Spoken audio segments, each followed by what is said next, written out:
Messi তুমি এরকম লুচ্চা আগে আমি জানতাম না, এখন জানতে পারছি তুমি কত বড় লুচ্চা। ফালতু কথা বলবে না। আমি কেন লুচ্চা হবো? আমি একজন ভালো মানুষ, ভদ্র মানুষ, আর তুমি আমাকে লুচ্চা বলছো? তুমি কতটা ভালো মানুষ সেটা আমাদের জানা হয়ে গিয়েছে। বাংলাদেশে তো নাম করতে আসা ধরা পড়েছিল, তারপরে বাংলাদেশের মানুষ তোমার ধরা বেনা বিয়ে দিয়েছিল, আর এখন নিজেকে ভালো মানুষ দাবি করছো। আরে আমি কবে বাংলাদেশে নাম করতে গেলাম? আমি তো কোনোদিন বাংলাদেশে যাইনি। তুমি বাংলাদেশে আসেনি বললে তো হবে না, তুমি বাংলাদেশে নাম করতে আসা ধরা পড়েছিল, তারপরে তোমার ধরা বেনা বিয়ে দিয়েছিল। তোমার কাছে কোনো প্রমাণ আছে? প্রমাণ নিবা না? দাঁড়াও দিচ্ছি। দাদি, মেসি তোমার কি হয়? মেসি আমার জামাই লাগে। এই ছুরি, কখন তোর সাথে আমি নাম করতে এসে ধরা পড়েছি? এই মেসি, একদম অস্বীকার করবা না, তুমি বাংলাদেশে নাম করতে আসা ধরা পড়েছিল, তারপরে তোমার ধরা বেনা বিয়ে দিয়েছিল, আর এখন তোমার দুটো ছেলে মেয়ে আছে।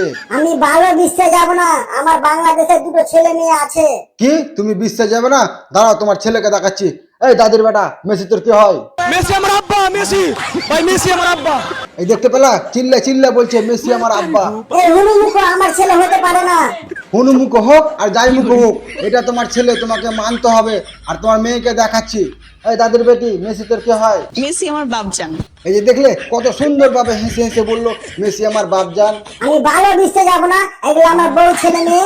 তোমার যদি বিশ্বাস না হয় তাহলে তুমি বাংলাদেশে এসে ব্লাড টেস্ট করে দেখো এগুলো তোমার বউ ছেলে মেয়ে কিনা। আমি বাংলাদেশে যাব না। আমি বাংলাদেশে না যেই তোরা বলছিস আমি নাকি বাংলাদেশের নাম করতে যা ধরা পড়েছি। আর যদি আমি বাংলাদেশে চলে যাই তাহলে তোরা আরো কত কি বলবি। তাই আমি বাংলাদেশে মরে গেলেও যাব না।